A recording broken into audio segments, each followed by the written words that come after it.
गुरुवारी सकाळी 8च्या सुमारास भीमासागर महाराष्ट्र डिस्टिलरीज या कंपनीमध्ये संतोष मोरे या नावाचे व्यक्ती कामाला होते।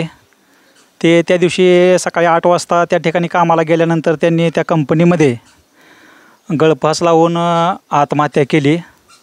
घटना ही अतिशय दुर्दैवी अशा स्वरूपाची घटना होती। एवढं मोठं कठोर पाऊल हे त्यांनी उचलायला नको होतं, परंतु त्याने ते पाऊल उचललं आणि तो दिवस हा मोरे कुटुंबियासाठी काळा दिवस अशा स्वरूपाचा उजाडला। आज त्यांचा 3रा झालेला आहे। तर या ठिकाणी मोरे कुटुंबियाची या ठिकाणी सांत्वनासाठी या ठिकाणी सकल मराठा समन्वयक राज्य समन्वयक धनाजीभाऊ साखळकर हे या ठिकाणी त्यांना आधार देण्यासाठी या ठिकाणी आलेले आहेत, त्यांचे सांत्वन करण्यासाठी या ठिकाणी आलेले आहेत। मोरे कुटुंबियाला सर्वप्रथम या दुःखाच्या डोंगरामधून सावरण्यासाठी आपण ईश्वरचरणी प्रार्थना करू की त्यांना तेवढी ताकद द्यावी। तर आपण धनाजीभाऊ साखळकर यांना हे प्रशासनाला काय सांगू इच्छितात हे त्यांच्याकडून आपण जाणून घेऊयात। गुरुवारी जी घटना या ठिकाणी श्रीपूर या ठिकाणी घडली ती अतिशय दुःखद अशी घटना होती। तर या मोरे कुटुंबियावरती दुःखाचा डोंगर कोसळलेला आहे। अतिशय गरीब परिस्थितीमध्ये हे कुटुंब आहे। आपण पाहू शकाल की यांच्या राहायची घरस्वाग अतिशय साधारण आहे आणि जर एखाद्या घरातील कुटुंबातील करता माणूस गेला तर त्या घराचे छप्पर निघून गेल्यासारखी अवस्था त्या घराची होती आणि एखाद्या मुलीचा बाप हरपल्यानंतर त्याची काय अवस्था होती त्या मुलीच्या भावना त्यांनाच माहीत असतात। तर आपण धनाजी भाऊकडून जाणून घेऊयात की आपण प्रशासनाला काय सांगाल भाऊ।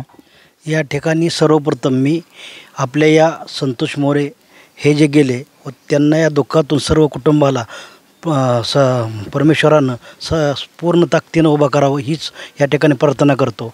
आणि या ठिकाणी मी प्रशासनाला सांगतो, जर अशा पद्धतीनं जातीय वाद पसरून जर एखादा मराठा समाजातील व्यक्तीवर जर जाणूनपूर्वक जर अन्याय होत असेल तर तो अन्याय कधीही सहन केला जाणार नाही।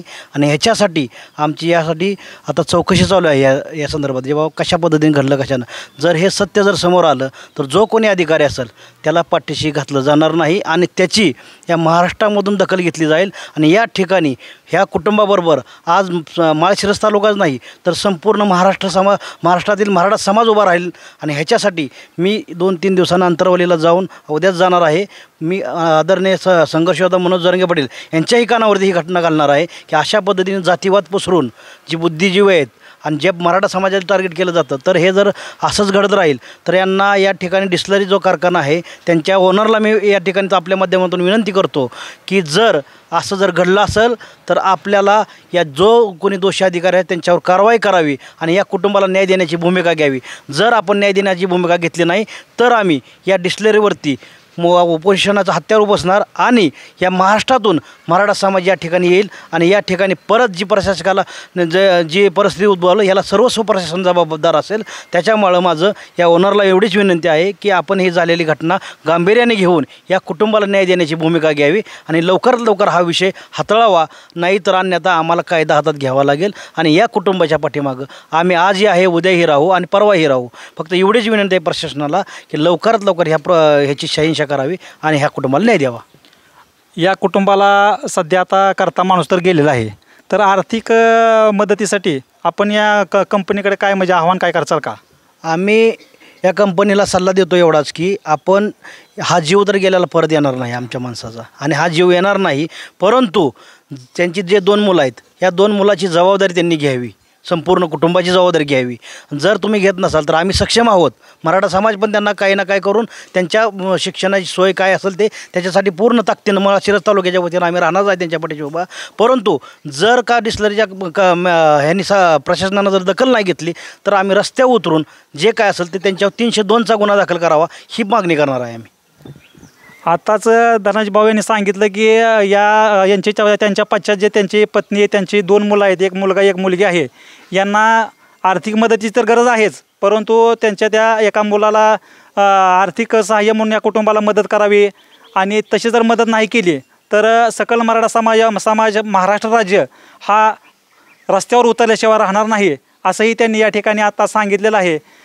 तर भीमासागर महाराष्ट्र डिस्टिलरीज यांनी या कुटुंबाची परिस्थिती पाहता या कुटुंबाकडं दुर्लक्ष न करता गांभीर्यानं घ्यावं असंही या ठिकाणी धनाजीभाऊ साखळकर यांनी या ठिकाणी आवाहन केलेलं आहे. तर या भीमासागर डिस्टिलरीमधील जे अधिकारी वर्ग आहेत त्यांनी या ठिकाणी कंपनीमध्ये काम करत असताना कोणत्याही प्रकारचा जातीयवाद करू नये, सर्वांना समान न्याय द्यावा, एका जातीला एक न्याय दुसऱ्या जातीला दुसरा न्याय अशी तुच्छ स्वरूपाची वागणूक देऊ नये. मराठा समाजानं कायमस्वरूपी सर्व समाजाला एकत्र घेऊन या ठिकाणी आपला प्रपंचाचा गाडा हा पुढे नेलेला आहे. त्यामुळं मराठा समाजावर हा अशा प्रकारचा अन्याय ह्या कंपनीने करू नये असंही त्यांनी या ठिकाणी सांगितलं. श्रीपूर वार्ता न्यूज चॅनेलसाठी शांतीलाल रेडे, श्रीपूर.